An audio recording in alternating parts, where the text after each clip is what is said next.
Hello! So here's a channel about making things, and we've been making putt-putt boats, partly inspired by this book, which is older than I am, if that is believable. It has a whole description about making a putt-putt boat using metal and solder and lots of tools which are readily available in the house 60 years ago. So we've adapted it slightly. If you want to make one out of metal, you can. You just need to have some snips. Snip, snip. And you can cut your tin. You make a cardboard pattern first. Then cut your tin and then solder it together. Or if, like me, you're not good with solder, you can use hot glue.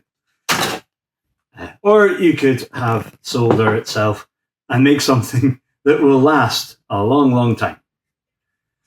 However, if you don't have that much time, or you don't have soldering and bits of metal, you can look at the rubbish which we have lying around now and see it as precious materials.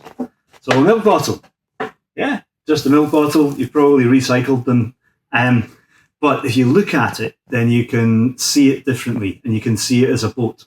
I've drawn some lines on here to show how I imagined it as a boat. And then with just ordinary scissors, snip, snip, you can cut away some sections.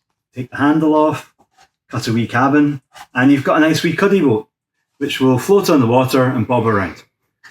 Or if you get a little bit more imaginative, you can take the handle and put it on as a stern. You can take the back of the top and make it into a deck.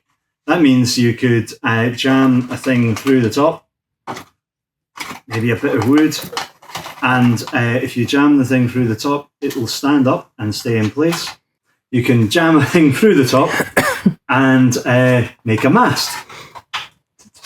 And if you want to make the mast stand up better, you can use blue tack or wax. This wax comes from cheese. I love cheese. So the wax would go on the bottom. Your mast stands up there, and it will support a crossbar, and you can make sails. And then this here is also made out of the bottle, and it makes a rudder and a tiller, so you can control where your boat's going to go. That's the thing. How do you make the boat go? There are really simple engines you can make. If you have access to copper pipe, and now with the joy of the internet, you can find copper pipe almost anywhere. If you coil the copper pipe round into a coil there, you create an area that you can apply heat to. And if you then fill it with water, when heat is applied to water, the water expands. And if you've got a closed system here, then the water expands out and then cools down, so it contracts. There's lots of science about that, and I'll link to other videos that go into it and make it out of glass, so you can see what is happening. But yeah, plastic, hot metal, don't combine so easily. So maybe what you want to do is make a wee bit of wood like this that can fit in the bottom of your boat. That also gives you ballast, so the boat's less tippy, and it sinks into the water. Then if you get your boiler and thread the boiler through the holes. How did you make the holes, Simon? Good question. If you thread the boiler through the holes, then you've got a bit of a base and you're ready to go. So to make holes, what you can do, dead simple, is a nice 9-inch nail. And that gives you a theme tune to listen to while you're doing it. 9-inch nail and some heat. Oh, we ran out of gas when we made so many boats yesterday. So, how do you make the holes? With a heat source and a nail, taking great care not to burn yourself or anyone else. You can heat up the nail.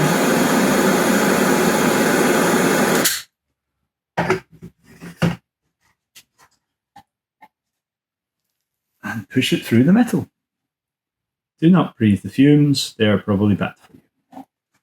There, nice holes, so your boat will sink. then wherever you put the nail, make sure it cools down nicely. But you can take a moment and stop and look at the smoke and the pretty patterns it makes. Because a lot of science is art, and a lot of art is learning to look at things and notice them. And maybe one day you'll look at what happens when you blow out a candle and the vapor trail from that, and the magic of how you can light candles without touching the wick. However, that's a different thing. Today, once you have your holes in your boat, you can thread the boiler through.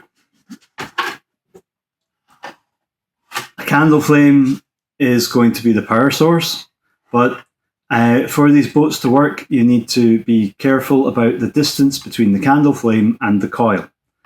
And this is really wobbly. So having a wedge or a prop can help you angle your coil. This also means that the ends of the pipe are lower than the hull. So if my hand was the water, the pipe ends need to be lower than the hull and in the water all the time. And because this boat is really buoyant, it will tip, it'll ride high or low, depending on how much is in it. So you also need to change the angle of the boiler to make that work. Another useful thing about the base plate is you can drill holes on it, and you can angle the holes so that they hold the boiler in the position you want it to be held in. You need to be careful, and the relationship of the holes in the boat need to match up with the holes in the wood, and you need to be able to get things in and out of the boat as well. But say, for example, you have that there, got some ballast that will make the boat sink in the water, the ends of the pipe are going into the water, the pipe is up, and the boiler is clear of where the candle is going to sit.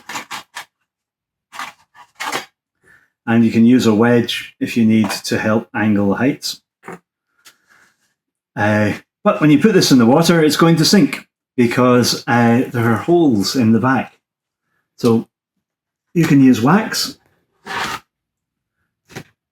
This wax has been collected from cheese. I like cheese, so there's lots of wax. To make a good seal, this is cheese wax, so it melts in your fingers and it stays sticky.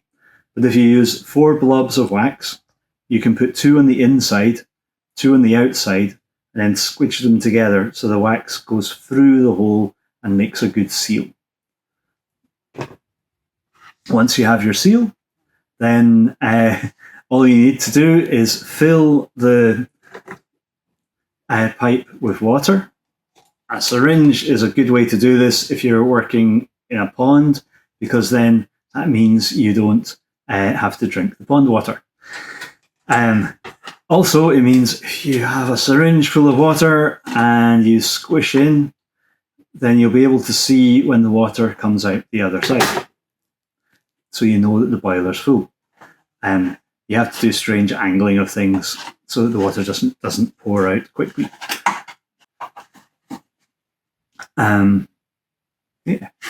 So if you've done this, you should have a wee boat which will putt around the place and fill your heart with joy. It's fairly simple to get one of these to work, but you could spend a whole afternoon getting it to work well. One last thing I'm going to show you is another way to make a boiler, because access to copper pipe, it could be a little bit more complicated.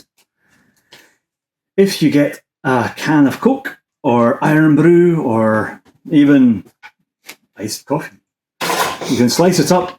You get nice thin bits of tin, fold your bit of tin in half, and then fold the edges over.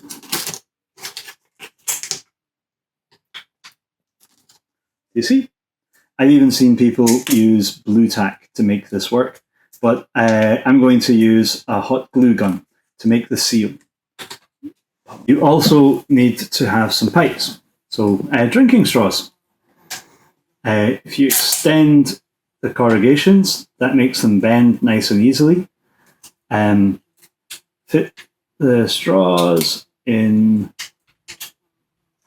Put the straws into the open end. Careful not to cut your fingers. Make sure they're lined up nice and equally. And then a bit of hot glue can seal the sides.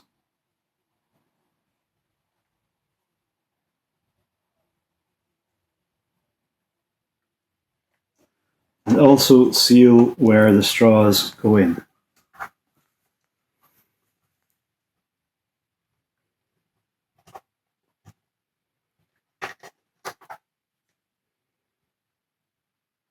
This also shows you the sort of temperature you're going to be operating at. The water in the contact surfaces might soften the hot glue, but they don't usually make it melt if you've got the candle flame in the right position. And since you don't get bad burns from hot glue guns, it might sting a little, then it shows you that the temperatures you're operating with are as safe as candles on a birthday cake. These corrugations allow you to have a fold in your design, which means if you thread it through a wooden base, these can go back out of the hull of your ship. A prop like so can help you control the height of your boiler. And you might even need something to push it down rather than to raise it up. And you have clearance underneath for a candle.